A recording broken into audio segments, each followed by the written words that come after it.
Bismillahirrahmanirrahim. Assalamu alaikum everyone. I'm a member of CPS International and bring to you the message of the Quran and Hadith in these short sessions. The content of the talk are based on the understanding of Islam as presented in CPS literature. Islam, being a revealed religion, should be understood from its original scriptures, which consists of the Quran, which is the word of God, and the teachings and life of the Prophet. For further information, kindly log on to our websites and Facebook. Today we shall attempt to describe the Islamic concept of a multicultural society that is found in the Quran and the practical model of Prophet Muhammad. We shall seek answers to these specific questions. Does Islam offer some guiding principles for a pluralistic society? Is a pluralistic society against the spirit of Islam? How does the Quran treat the community of people who follow other faiths? It's a wide-held belief that Islam promotes an exclusive society. However, a study of the early history of Islam shows exactly the opposite picture. Islam is the name given to teachings of the Quran and the practice of the Prophet Muhammad. The finest example of living up to the standard of the Quran was set by the Prophet and his companions. The deeds of later generations, judged by this criterion, will be sadly deficient in true Islamic spirit. Those who make no attempt to live up to the Prophet's example are in no way representatives of Islam. The Prophet Muhammad lived in a society that comprised of people belonging to different faiths. He accepted and respected them. Now we shall study some examples from the early history of Islam that show the practical conduct of the Prophet in a pluralistic society. For the greater part of his life, the Prophet of Islam lived in a society where adherents of other religions existed side by side with believers in Islam. The Prophet's behavior towards the former was invariably that of respect and kindness.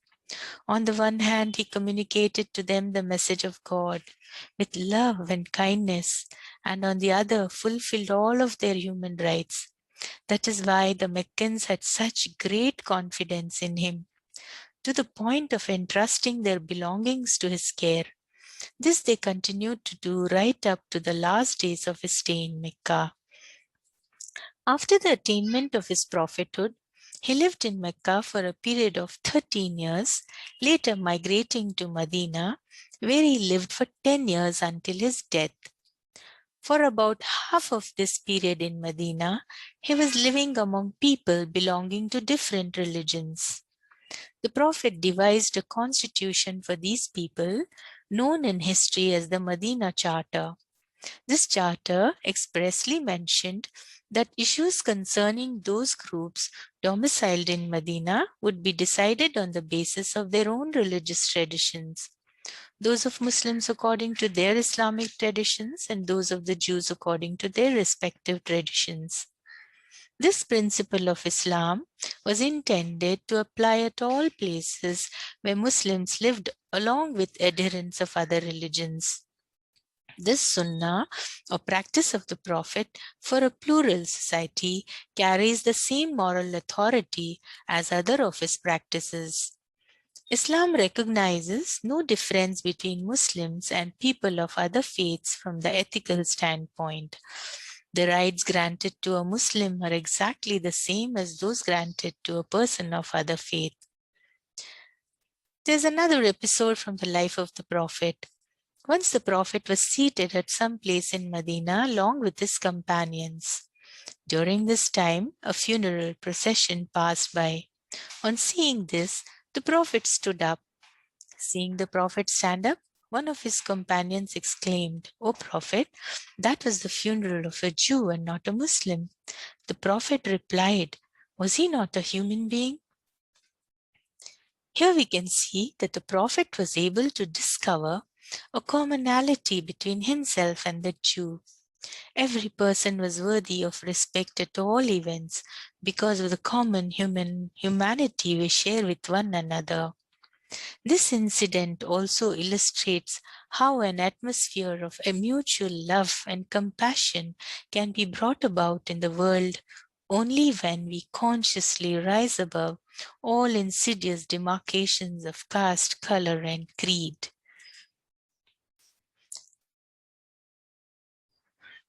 Here are a few more teachings of the Prophet. The whole creation is the family of God, and the most loved among all human beings is the one who benefits his creation the most. The Lord Almighty is benevolent on those who deal with others with mercy. Be merciful to the dwellers of the earth, and the Lord of all worlds will be merciful to you. Shall I not inform you of a better act than fasting, alms, and prayers? Asked the Prophet to his companions. The people replied, Yes, Prophet of God. He said, making peace between one another, enmity and malice stir up heavenly rewards by the roots. The teachings of Islam on the subject of multi-religious society amounts to an easily applicable formula. This formula is mutual respect. It teaches that all believers, whatever their elected religion, must have due reverence for the religions adhered to by others. What establishes the need for such a formula is the edifice of religion being founded on the total conviction that it's the whole truth. To have any followers at all, a religion must carry that conviction. It is in the nature of things. But religious conviction alone is not a broad enough foundation on which to form a just society. In the multi-religious context, it also takes broad-mindedness, compassion, and fellow feeling. Only when in possession of these virtues can members of society display their acceptance in their dealings with others, which will ensure a lasting peace. The principle of mutual respect is a natural one and is to be found in all areas of civilized living. One of the major demands made by Islam is that this natural principle be upheld and acted upon by the adherents of different religions so that societal structures may be strengthened by stable and enduring human relationships. According to the Quran, all human beings are from the same soul. The following verse beautifully depicts this point. Mankind, we have created you from a male and female and made you into peoples and tribes so that you might come to know each other. The noblest of you in God's sight is the one who fears God most. God is all-knowing and all-aware. So says chapter 49, verse 13. The verse reveals that diversity is for human identity. The nobility of a human being depends on one's actions, and God is the only one who can judge the piety and nobility of a human being. By recognizing the rights of human beings, the Quran teaches us not to impose one's faith on others, but asks us to just convey one's point of view with beauty and wisdom. Chapter 2, verse 256, there shall be no compulsion in religion. And you have your religion and I have mine. That is from chapter 109, verse 6. It was as a result of these commandments of the Quran that when the Prophet Muhammad migrated to Medina, he issued a declaration reaffirming his acceptance of the religion of Muslims for the Muslims and the religion of Jews for the Jews and the religion of the Christians for the Christians. This principle, formulated by Islam, is best described not as religious harmony, but rather as harmony among religious people. This is a principle whose utility is a matter of historical record. It is evident that in the past as well as in the present, Wherever religious harmony has existed, it has been based on unity despite differences rather than on unity without differences. One extremely revolutionary example of this principle is to be found in the life of the Prophet Muhammad. It concerns the conference of three religions which was held in the Prophet's mosque in Medina. A 60-member Christian delegation from Najd had come to Medina to determine to have a dialogue with the Prophet. They stayed at the Prophet's mosque. Following them, the Jewish scholars of Medina also came to the mosque. In this manner, the followers of three faiths gathered in one place. They carried out dialogues and discussions on various religious topics for many days. Reports say that during this period, when it was time for the Christians to pray, they stood up in the mosque itself and prayed according to their custom. The Prophet saw this and let them continue what they were doing. Thus they performed their prayer in the mosque. This conference is described by Muhammad Hussain Haikal in his book, The Life of Muhammad. The three scriptural religions thus faced one another in Medina. This was a truly great congress which the city of Yathrib was the earlier name for Medina, had witnessed. Although Islam believes in the oneness of reality, it lays equal stress on the practice of respecting the views of others in everyday dealings, even if it means going to the extent of permitting people of other faiths to come to an Islamic place of worship for religious discussion. Accepting and respecting others has been the rule throughout the history of Islam. It has, in fact, been one of the main underlying causes for its successful dissemination. Here I quote from the Encyclopedia Britannica.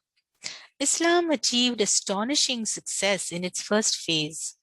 Within a century after the Prophet's death in AD 632, the early generations of Muslims had brought a large part of the globe from Spain across Central Asia to India under a new Arab Muslim empire.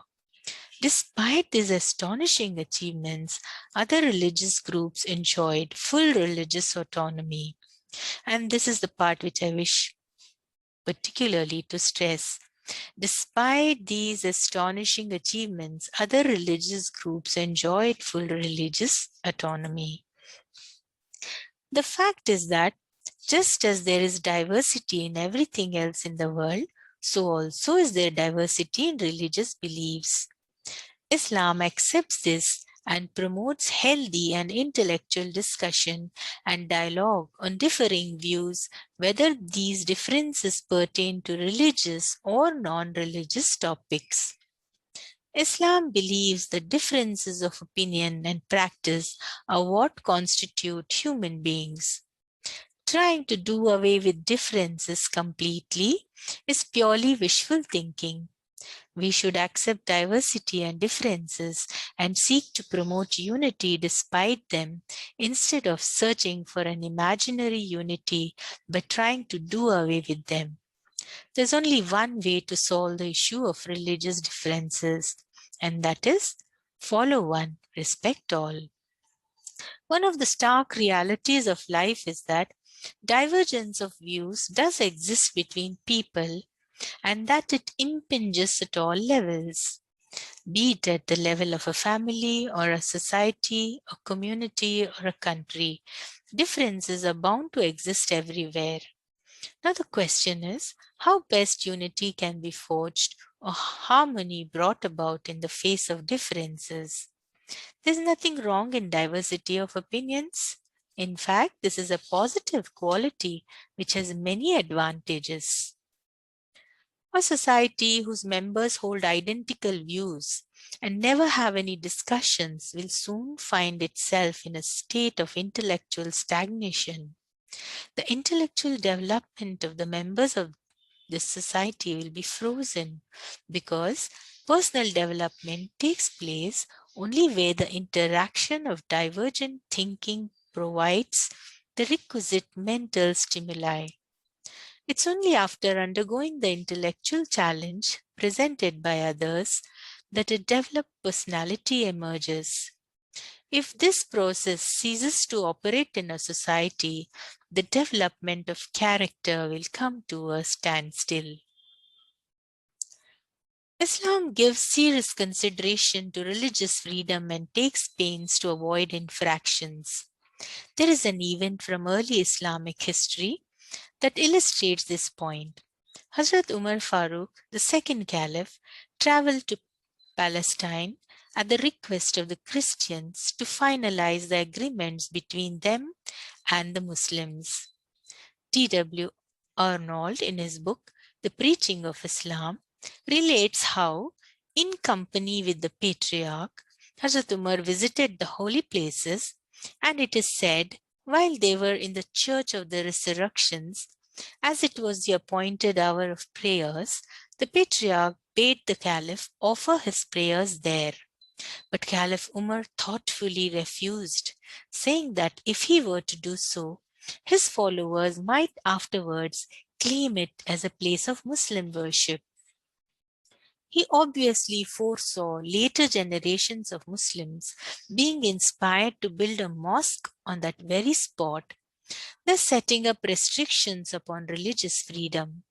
The Caliph's discretion is all the more remarkable. Being the ruler of Palestine, he could have done anything he wished.